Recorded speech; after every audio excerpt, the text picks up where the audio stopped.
de fraction, exercice 1 du sens. En expliquant ta méthode, pour chacune des figures ci-dessous, exprime la fraction de la surface totale qui est colorée. Donc là, on est habitué à ce genre de méthode depuis le cycle 3. Je vais d'abord expliquer ma méthode classique, en coupe,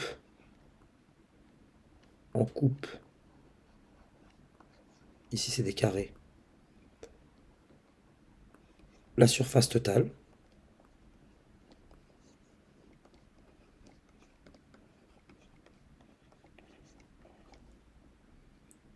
en parts,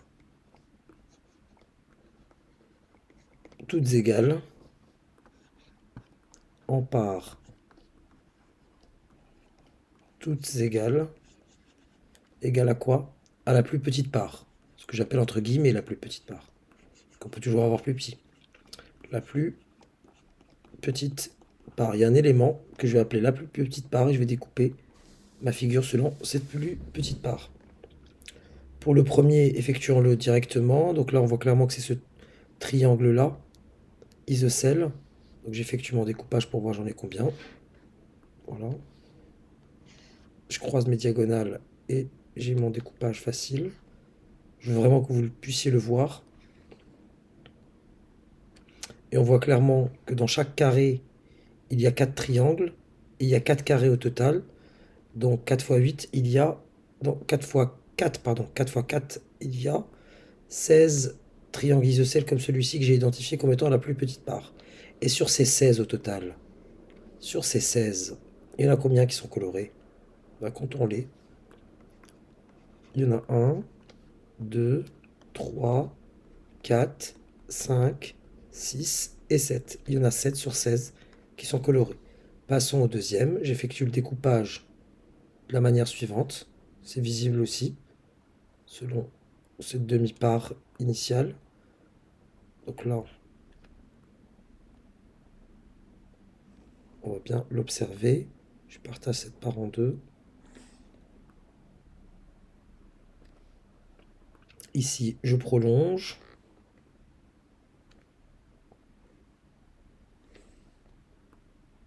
Voilà, donc j'ai fait effectuer ce découpage-là.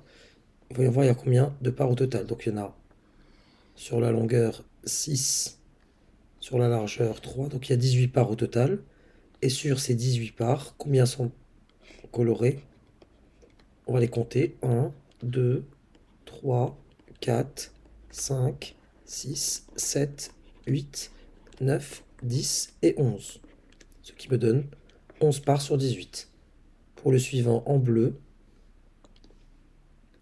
je vois que c'est ce triangle-là, ce triangle rectangle qui sera considéré comme étant la plus petite part. Et puis j'effectue mon découpage selon cette logique-là. Donc là, je vais regarder, il y en a combien.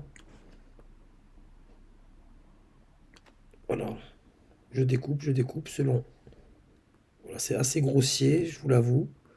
Mais on fait ce qu'on peut. On fait au mieux qu'on peut.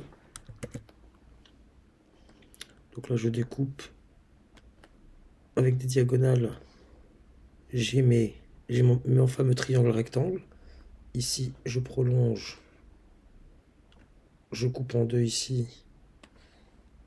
Je manipule en somme. À chaque fois, je mets mes diagonales pour faire apparaître le nombre de triangles au total. Donc là. Et on va regarder ensemble, il y a combien de parts déjà. Au total des triangles, il y en a.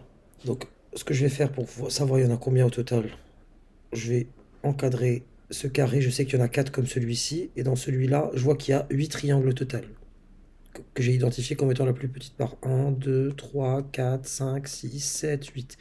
Mais puisque dans ma figure, il y a 4 carrés comme celui-ci, donc puisque dans ce carré, il y a 8 petites parts, donc au total, il y a 32 petites parts, parce que 4 fois 8, 32.